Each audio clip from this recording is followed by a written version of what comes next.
Gas देने के लिए पूरे पाकिस्तान की आवाम को, 25 करोड़ आवाम को मतलब रोटी पकाने से मजबूर कर दिया हुआ है। जी, एक तो बहुत बहुत शुक्रिया, आपने मुझे दावत दी। अगरचे मैं तो यहाँ पर आया था हेल्थ केयर की कोई थोड़ी बात करने के लिए, लेकिन मेरी असल जिम्मेदारी तो एनर्जी से रिलेटेड है, पेट्रोलियम और गैस से रिलेटेड है। तो मैं बड़ा शुक्रगुजार हूँ तमाम दोस्तों का जिन्होंने, अगरचे बात कोई और हो रही थी तो मगर फिर भी एक स्पेशल एफर्ट की। देखें, बात यह है कि चंद दिन में नया साल शुरू होने लगा है। इस नए साल में इंशाअल्लाह हम बड़ी बड़ी तब्दीलियां करेंगे। मैं ये आपको अंदिया देना चाहता हूं कि वज़ीर आज़म ने ये हुक्म दिया है कि हम इस सेक्टर को जिस हद तक पॉसिबल हो डीरेगुलेट करें, और डीरेगुलेशन के लिए उन्होंने सिर्फ एक शर्त आयद की, और वो शर्त ये है कि डीरेगुलेशन इस तरह की हो जिससे गरीब आवाम को सहूलत मिले। जो शख्स पेट्रोल डलवाने जाता है उसको सहूलत मिले, जो गैस का बिल देता है उसको सहूलत मिले, जिन लोगों को एनर्जी की ज़रूरत है वो ज़रूरियात उनकी पूरी की जाएं। ऐसी डीरेगुलेशन नहीं की जाए कि बिलियंस ऑफ डॉलर्स की कंपनियां जो हैं या बिलियंस ऑफ रुपीस की कंपनियां जो हैं वो ट्रिलियंस ऑफ रुपीस की हो जाएं, और उस डीरेगुलेशन में उनका तो फ़ायदा हो जाए लेकिन आवाम को कुछ नहीं मिले। इस वजह से मुसव्वदे की तैयारी के लिए वज़ीर आज़म के हुक्म के मुताबिक तमाम डायरेक्शंस दे दी गई हैं। इस वक्त मुख्तलिफ चीज़ों के ऊपर काम कर रहे हैं, वजारत काम कर रही है, जिसमें पेट्रोलियम की डीरेगुलेशन जो है वो सर फहरिस्त है। बायोफ्यूल जो है वो एक नई डायरेक्शन है। हमारे ऊपर एक बहुत बड़ा बोझ है कि हमारे मुल्क में 20 से 25 बिलियन डॉलर की एनर्जी जो है वो इंपोर्ट होती है, और ये बोझ आप लोगों पे, गरीब लोगों पे पड़ता है। ये जो रुपया भी डिवैल्यूएट होता है वो इस वजह से होता है कि हमारी इंपोर्ट जो है, जिसमें बहुत बड़ा, सबसे बड़ा जो वो एक एरिया है वो एनर्जी है, वो तेल है, पेट्रोल है, क्रूड है, गैस है, और उसकी वजह से हमारी एक्सपोर्ट्स उतनी नहीं है, इंपोर्ट्स उससे ज़्यादा हैं, तो रुपया डिवैल्यूएट हो जाता है और उसका नुकसान महंगाई की शक्ल में आपको पहुंचता है। मगर जैसे आपने देखा है कि पिछले 6 महीने में महंगाई की शरह पिछले साल 38% थी, अब 6%, 4% पे आई खड़ी है। पिछले साल 40% से ज़्यादा महंगाई की शरह थी खाने पीने की अशिया में, फूड इन्फ्लेशन, अब वो तकरीबन 2% पे आ चुकी है, और दही इलाकों में, मैं दोबारा से आपको बताऊं, दही इलाकों में मनफी जा चुकी है। तो ये तमाम चीज़ें एक साल में हुई हैं, चाहे आप ज़र मुबादला के नुक्ता नज़र से देखें या आप हमारी मार्केट की परफॉर्मेंस जो अभी चंद 8-9 महीने पहले कहाँ 40-50 हज़ार पे चल रही थी, अब 1.25 लाख पे पहुंचने वाली है, 1,10,000 पे मार्केट पहुंच चुकी है। इससे अवाम का कॉन्फिडेंस, अवाम की इन्वेस्टमेंट्स, महंगाई की शरह नीचे आना, 22-23% से जो पॉलिसी रेट है उसका 13% तक आना, और फिर बैंकों को मजबूर करना कि वो जो 13% रेट है तो वो जो अब प्राइवेट सेक्टर को पैसे दे रहे हैं वो 10-11% पे दे रहे हैं। तो ये जो पॉलिसीज़ आई हैं जिसके ज़रिए सराय सूद जो है उसमें बेइंतहा कमी आई है, महंगाई में बेइंतहा कमी आई है, हमारे जो सरप्लस हैं वो पैदा होने शुरू हो गए हैं। और सरप्लस का मतलब क्या है, जैसे मैंने आपको पहले बताया, सरप्लस का मतलब है बिजली, एक एक्सपोर्ट, दूसरा बिजली, गैस और पेट्रोलियम।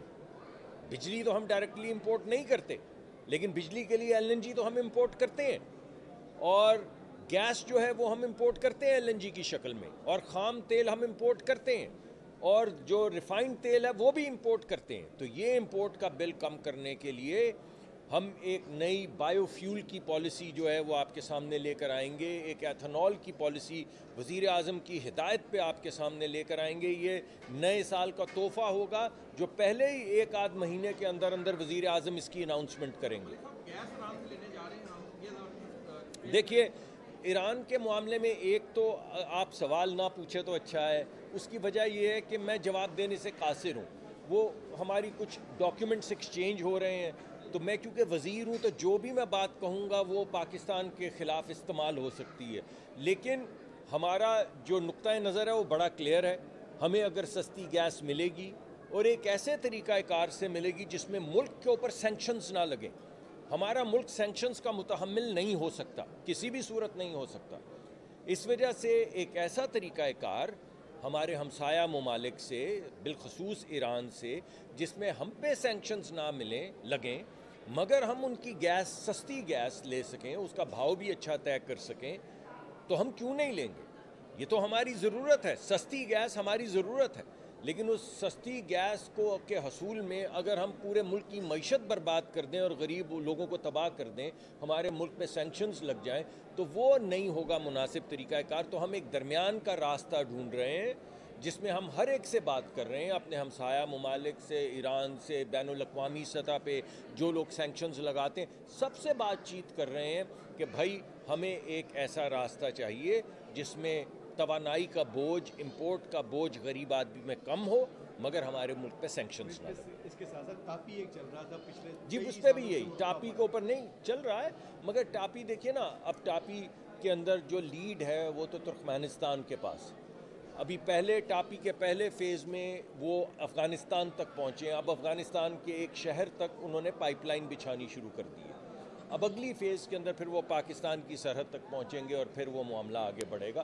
مگر ٹاپی والا بھی معاملہ چل رہا ہے، مگر دونوں میں چاہے وہ ٹاپی ہو، چاہے وہ روس ہو، چاہے وہ ایران ہو، ہمارا مقدمہ ایک ہی ہے کہ کوئی بھی انرجی کا سورس جو ہمیں سستا پڑے، جس کی وجہ سے لوگوں پہ بوجھ کم ہو مگر ہم پہ کوئی ایسی سینکشن نہ لگے جس سے ہمارے لوگوں پہ تنگی بڑھے، وہ راستہ ہم نے طے کرنا ہے، وہ کریں گے. لیکن بڑا پیغام جو میں آپ کو آج دینا چاہتا ہوں وہ یہ ہے کہ ہم اس مارکیٹ کو انشاءاللہ پہلے کوارٹر کے اندر پیٹرولیم کی مارکیٹ کو انشاءاللہ ڈی ریگولیٹ، وزیر اعظم کے حکم کے مطابق ڈی ریگولیٹ کریں گے انشاءاللہ، اور ایسے طریقے سے کریں گے جس کا فائدہ صرف عوام کو پہنچے. دوسرا، وزیر اعظم کی ہدایت پہ ایک ایتھنول اور بائیو فیول کی پالیسی جو ہے وہ تحفہ ہوگا نئے سال کا. میں اس پہ پریس کانفرنس بھی کروں گا انشاءاللہ پہلے دوسرے ہفتے میں، نئے سال کے آغاز میں ایجنڈا آپ کے سامنے رکھنے کے لیے، اور اس کے لیے بھی ہدایت جو ہے وزیر اعظم نے دے دی ہے اور وزارت اس پہ کام کر رہی ہے.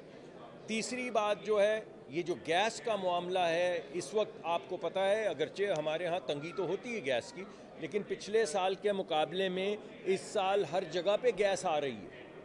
میں دوبارہ سے کہتا ہوں آپ کو، پچھلے سال کے مقابلے میں، پچھلے سال جب ہم اس کو مینیج کر رہے تھے، صبح 3 گھنٹے گیس آتی تھی، پھر نہیں آتی تھی، پھر دوپہر میں 2 گھنٹے آتی تھی، پھر نہیں آتی تھی، پھر رات کو 2 سے 3 گھنٹے آتی تھی، پھر نہیں آتی تھی. اب صبح 5 بجے سے لے کر رات کو 10 بجے تک گیس آتی ہے. اس میں پریشر کم زیادہ ہوتا ہے، بعض جگہوں پہ جو ریموٹ ایریاز ہیں پریشر کم ہوتا ہے، لیکن صبح 5 بجے سے لے کر رات کو 10 بجے تک ہماری پوری کوشش ہوتی ہے کہ ہم گیس دیں. یعنی پہلے سے ہمارے حالات بہت پچھلے سال سے بہتر ہیں اور انشاءاللہ آنے والے وقت میں اس سے زیادہ بہتر ہوں گے. ہمارا ایک پرابلم ہے جو میں آپ کے سامنے رکھنا چاہتا ہوں، ہماری پاس LNG کا سرپلس ہے. ہم جتنی ہماری گیس کی ضروریات ہیں اتنی گیس ہمارے پاس نہیں ہے، اور اس ضرورت کو پورا کرنے کے لیے جو ہم گیس امپورٹ کرتے ہیں LNG، وہ جس بھاؤ آتی ہے اس بھاؤ کوئی خریدنے کو تیار نہیں. نہ آپ خریدنے کو تیار ہیں، عوام نہ خریدنے کو تیار ہیں، نہ کارخانے خریدنے کو تیار ہیں، اور نہ ہی ہمارے بجلی کے کارخانے، بجلی کا محکمہ خریدنے کے لیے تیار ہے.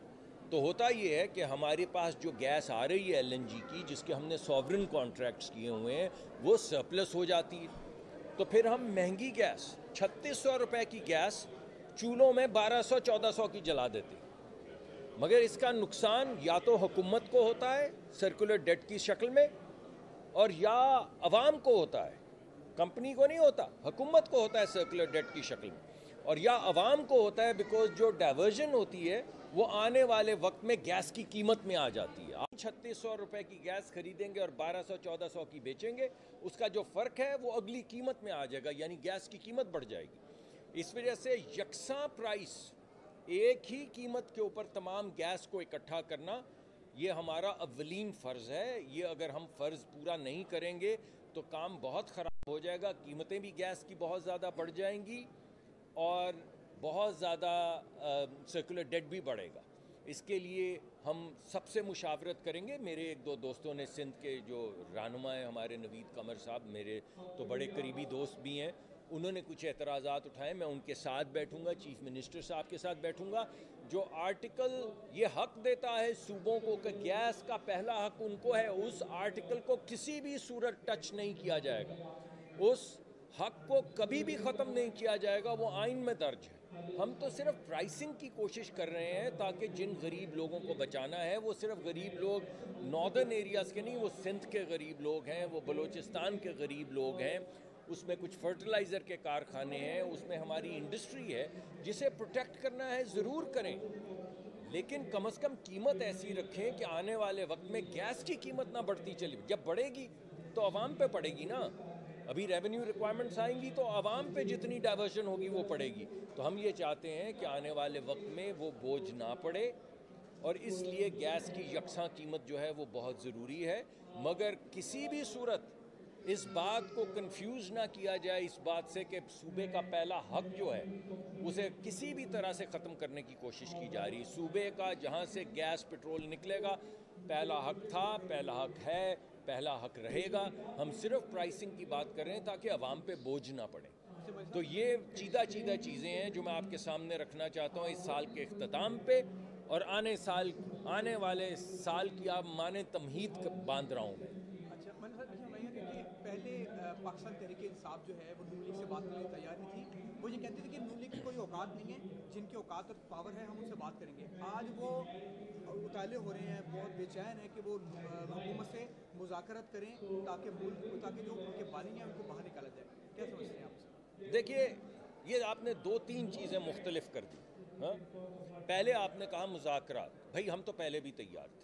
ہم تو سمجھتے ہیں کہ اگر ہمیں آگے بڑھنا ہے اور ہم سیاسی لوگ ہیں تو سیاست کے ذریعے آگے بڑھیں گے. سیاست کیا ہے؟ سیاست ہے گفتگو کے ذریعے, ڈائیلاگ کے ذریعے چیزوں کا حل ڈھونڈنا, عوامی مشکلات کا حل ڈھونڈنا, سیاسی مشکلات کا حل ڈھونڈنا, دفاعی مشکلات کا حل ڈھونڈنا, معاشی مشکلات کا حل ڈھونڈنا. تو جب تک ہمارے لوگ آپس میں مل نہیں بیٹھیں گے, تمام سیاسی جماعتیں, چاہے ہماری پوزیشنز ایسی ہوں کہ آپ کو بظاہر لگے کہ یہ تو بالکل ڈیڈ ہیڈ ہے, بے شک ایسا ہو, مگر جب بیٹھیں گے اپنی سٹرونگ پوزیشنز کے اوپر لائن کھینچ کے بیٹھیں گے, مگر گفتگو شروع کریں گے تو راستہ کوئی نکلے گا نا. کوئی لے دے تو اس وقت پوزیشنز کے اندر ہوگی جب کوئی بات چلے گی. تو یہ بڑی خوش آئند چیز ہے کہ بات چیت شروع ہو گئی ہے, تمام لوگ بیٹھے ہیں. اگرچہ ہر بندہ رات کو آ کے کہتا ہے کہ جناب ہماری تو ریڈ لائن یہ ریڈ لائنز آہستہ آہستہ یلو ہوں گی, یلو سے گرین ہوں گی, گفتگو چلے گی آگے. یہ ایک بات ہوگی. دوسری بات خان صاحب, ارے بھائی خان صاحب پہ تو جو مقدمے ہیں وہ تو نوعیت ان کی کرمنل ہے. اب وہ جو 190 ملین کا کیس ہے وہ تو سیاست سے پہلے کا بھائی. وہ جو سائن کیا تھا کاغذ کہ ایک کمپنی کو, بحریہ کو 190 ملین پاؤنڈ کا تحفہ دے دیا جائے, وہ تو جناب نے کاغذ سائن کیا تھا, کابینہ میں بیٹھ کے کاغذ سائن کیا تھا, اور اس کے بعد اس کو سیل کر دیا تھا کہ یہ اسٹیٹ سیکرٹ ہے. یعنی ایک فرد کو جس سے آپ نے 400 کنال زمین لی ہے, ایک شخص ہے جس سے آپ نے 400 کنال زمین لی ہے اپنی اور اپنی زوجہ کے نام پہ ایک ٹرسٹ میں, آپ نے زمین مجھ سے لیں آپ, اور مجھے 190 ملین پاؤنڈ اگر آپ تحفے میں دے دیں, تو یہ آپ مجھے بتائیں کہ یہ سیاسی کیس ہے یا کرمنل کیس ہے. تو جو کرمنالٹی ہے, چاہے وہ 9 مئی کے حوالے سے کرمنالٹی ہو, چاہے وہ کسی سازش کے حوالے سے کرمنالٹی ہو, چاہے وہ پولیس افسران کو جو شہید کیا گیا ہے اس کی کرمنالٹی ہو, چاہے وہ کور کمانڈر کے گھر کو آگ لگانے کی کرمنالٹی ہو, چاہے وہ عسکری ٹاورز کو آگ لگانے کی کرمنالٹی ہو, چاہے وہ ان شہیدوں کے جنہوں نے آپ کے لیے اپنی چھاتیوں پہ گولیاں کھائی ہیں ان کے مجسموں کا سر قلم کر کے ان کو پٹخنے کی کرمنالٹی ہو, چاہے وہ قلعے کے اوپر حملہ کر کے فوج کا اسلحہ چھیننے کی کوشش جو ہے اس کی کرمنالٹی ہو, چاہے وہ سرگودا بیس کے اوپر جا کے جہازوں کو آگ لگانے کی کرمنالٹی ہو, یہ کرمنل ایکٹس ہیں. اب کرمنل ایکٹس جو ہیں بھائی, ان کا ان نیگوشیشن سے کیا تعلق؟ جو لوگ کرائم میں ملوث ہیں, خان صاحب ہوں بھلے سے نہ ہوں, کوئی ایک صاحب ہوں یا بھلے سے نہ ہوں, मगर जिन लोगों ने ये क्राइम किया है उसकी क्रिमिनल प्रोसीडिंग एक बात है, हमें मुआशी, सियासी, जमहूरी, एडमिनिस्ट्रेटिव और जो अपने इदारा जाती हैं यानी हमारी पार्लिमान को बहाल करना, उसको स्ट्रेंथन करने के लिए जिस डायलॉग की ज़रूरत है वो दूसरी बात है। दोनों चीज़ें हो रही हैं और दोनों चीज़ें होंगी। केसेस इसमें मुज़ाकरात में वो शामिल नहीं है। नहीं, बिल्कुल। देखिए ना, अगर आप साबित मुझ पे कर दें कि कोई केस सियासी है तो उस पर बात हम कर लेते हैं, लेकिन जब मैं आपके सामने जो चीज़ें रख रहा हूँ इसमें क्या सियासत है? आपने वो डंडों पे वर्दी टंगे नहीं देखी, आपने कोर कमांडर के घर को आग लगते नहीं देखी, आपने असला लूटने के लिए या GHQ के ऊपर जो हमला करना था वो नहीं देखा है, आपने लोगों के बयानात नहीं सुने कि चल चल GHQ चल, आपने ये बयानात नहीं सुने कि और कहाँ जा रहे हैं, कोर कमांडर के घर जा रहे हैं, उसके बाद आपने आगे लगती नहीं देखी। अगर ये सब कुछ आपने देखा है और आप समझते हैं कि ये क्राइम है तो उसकी क्रिमिनल प्रोसीडिंग्स तो होंगी। लेकिन अगर किसी जगह जैसे गेहूं के साथ घुन भी पिस जाता है, कोई अगर ज़्यादती हो रही है, कोई सियासी नौइयत का केस है, किसी ने कोई इंतकामी कार्रवाई की है, तो बिल्कुल उसको बैठेंगे, उसको जांच पड़ताल करेंगे। आज से पहले आप सब हमें कहते रहे, सब कहते रहे हमें कि जनाब 1.5 साल हो गया है तो मुकदमे क्यों नहीं पेश हो रहे? अब हो गए हैं ना, अब इंडाइटमेंट्स हो गई हैं ना। अब जो हम आपको कहते थे कि ट्रायंगुलेट कर रहे हैं, डेटा इकट्ठा कर रहे हैं, फ़ोन का डेटा, वहाँ पे प्रेजेंस, फेसबुक, गवाहियाँ, ये तमाम चीज़ें ट्रायंगुलेट करके मुकदमा दायर किया जा रहा है, तो अब वो मुकदमा दर्ज हो गए हैं ना, उन एविडेंस की बुनियाद के ऊपर इंडाइटमेंट्स जो हैं वो हो चुकी हैं ना, और अब लोगों को सज़ाएं हो रही हैं ना। तो अब आपका वो बात कि जी 1.5 साल हो गया, अगर कुछ था तो फिर वो शवाहिद सामने आने चाहिए थे, तो अब तो मैं आपसे ये कहूँगा भाई अब तो शवाहिद सामने आ गए हैं, अब तो वो जो क्या इंडाइटमेंट को कहते हैं जी, जो जुर्म फर्द जुर्म है वो आयद हो चुकी है, अब तो सज़ाएं हो रही हैं, तो अब तो ये बात आप नहीं कर सकते कि वो शवाहिद किधर हैं, वो शवाहिद पेश कर दिए गए। मगर इन क्रिमिनल चीज़ों को सियासी जो हमने आगे बढ़ना है, आने वाले वक्त में हर दफ़ा हम इलेक्शन करते हैं, कभी हम परेशान होते हैं 2018 में, कभी वो परेशान होते हैं 2022-23 कब हुआ इलेक्शन 24 में, तो भाई इसका कोई हल ढूंढना ना, कोई तरीक़ाकार तय करना है कि किसी को कोई एतराज़ ना हो, कोई मोतरज़ ना हो, तो उसके लिए अब हम बैठेंगे। हमने तो दावत उस दिन भी दी थी जिस दिन हुकूमत बनाई थी, जब एतराज़ किया गया, और हमारे अपने पार्टी के लोगों ने भी, जावेद लतीफ़ साहब हमारे दोस्त हैं, साद रफ़ीक साहब हैं, खुर्रम दस्तगीर हैं, इतने बड़े लोग हार गए इलेक्शन, तो हमारे भी बहुत से लोगों को, खुर्रम ने और उन्होंने नहीं ये बात की, साद ने, मगर हमारे भी बहुत से लोगों ने एतराज़ किए कि ये इलेक्शन ठीक नहीं हुए, तो कोई तरीक़ाकार हम तय करें। और हमने दावत ये दी कि PTI को कि आप आएँ, हुकूमत बनाएं, और आप अपनी ज़ेर सरकर्दगी, अपनी लीडरशिप में ये 47-45 का हिसाब करें। तो भाई आपने क्यों नहीं किया? आप सिर्फ क्या मुल्क को सिर्फ बर्बाद करना चाहते हैं? जब हम आपके हाथ में दे रहे हैं, आप कहते हैं हम मेजॉरिटी, हमारी 900 सीटें थी, हमने कहा चले भले से यार आपको नहीं यकीन, आए हुकूमत बनाएं और वो 900 सीटें निकाल लें 300 में से। तो जब आपको दावत दी और आपको पीपल्स पार्टी में खुर्शीद साहब ने कहा कि हम आपको सपोर्ट करते हैं, हुकूमत बनाएं, और फिर चंद साहब आपके पास डेलीगेशन लेकर गए कि पीपल्स पार्टी की तरफ से मैं हाजिर हुआ हूँ और मुझे हुक्म है कि हम आपके साथ मिलकर हुकूमत बनाने को तैयार हैं, तो आपने क्यों नहीं बनाई? ये तो वो बच्चे जो नहीं होते क्रिकेट खेलते हैं, वो अपनी बारी लेके विकटें उठा के भाग जाते हैं। आपने देखा है ना खेलों में, ऐसे छोटे छोटे बच्चे विकटें उठा के भाग जाते हैं जब अपनी बारी ख़त्म होती। तो ये तो ऐसे नहीं है।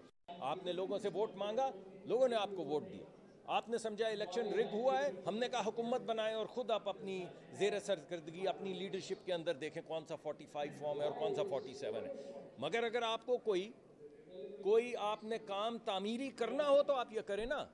अगर आपने काम ही सिर्फ ये करना है तनकीदी और डिस्ट्रक्टिव, अगर आपने सिर्फ IMF को ख़त लिखने हैं कि पाकिस्तान को मत दिए जाएं पैसे, इसको बैंकरप्ट होने दें, अगर आपने मिलियंस ऑफ डॉलर्स हायर खर्च करके पाकिस्तान के खिलाफ, PMLN के खिलाफ नहीं, पीपल्स पार्टी के खिलाफ नहीं, आपने जो रेजोल्यूशंस अमेरिका में पास करवाई हैं जिनके नताइज अब हमारे सामने आ रहे हैं, आपने मिलियंस ऑफ डॉलर्स खर्चे और वहाँ पे पाकिस्तान के खिलाफ रेजोल्यूशंस पास करवाई। कोई आपसे पूछे क्यों?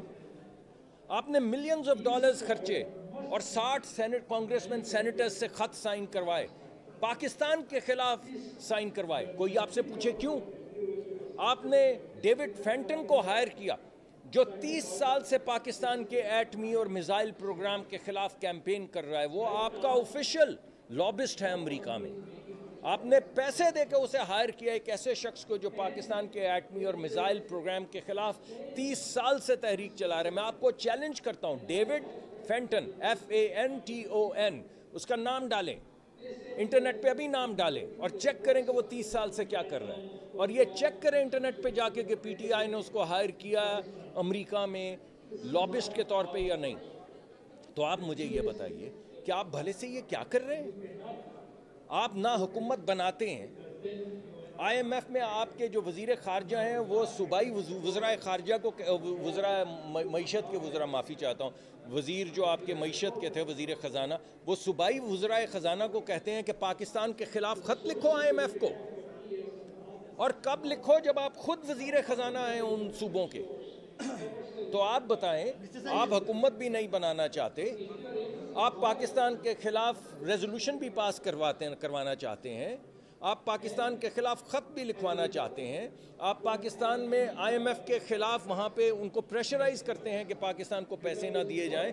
तो कोई तो आपसे पूछेगा कि भाई आप क्या चाहते हैं, आप कर क्या रहे हैं? आप आए ना, अब आप आए हैं सर आंखों पे, बिल्कुल सर आंखों पे। आइए बैठिए, कोई तामीरी बात करें, बेशक इलेक्शन की बात करें, कोई तामीरी बात करें, आगे बढ़ने की बात करें, मईशत की बात करें, कोई तामीरी बात करें, हमें क्रिटिसाइज़ करें भले से, मगर तामीरी नुक्ता नज़र से करें ताकि मुल्क आगे बढ़े।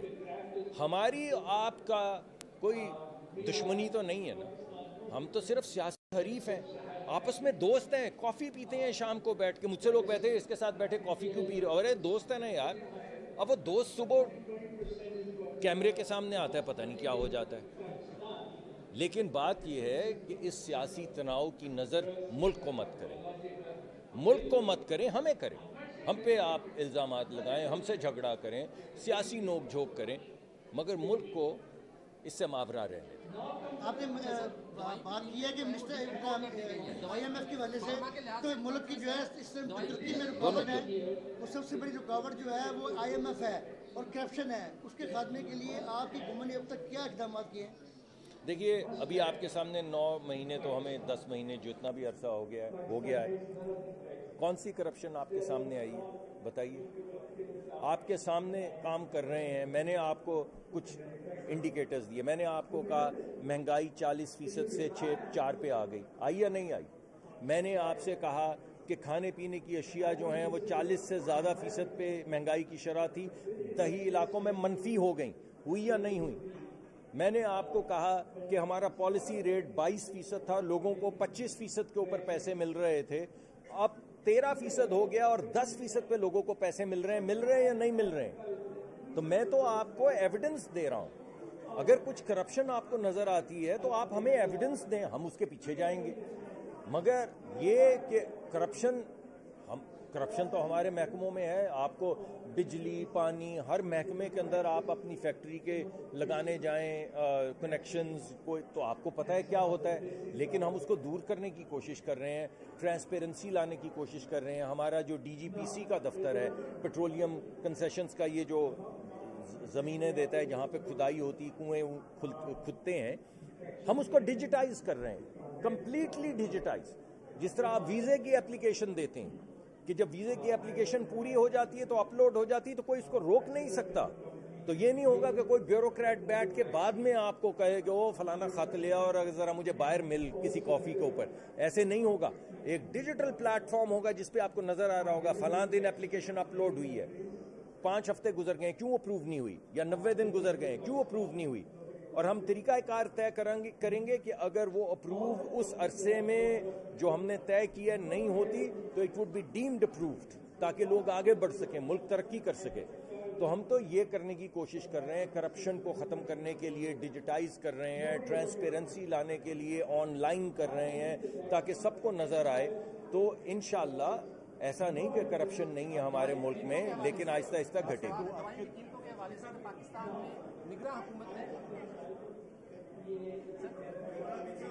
थोड़ा पीछे मैडम, थोड़ा पीछे होगी बात।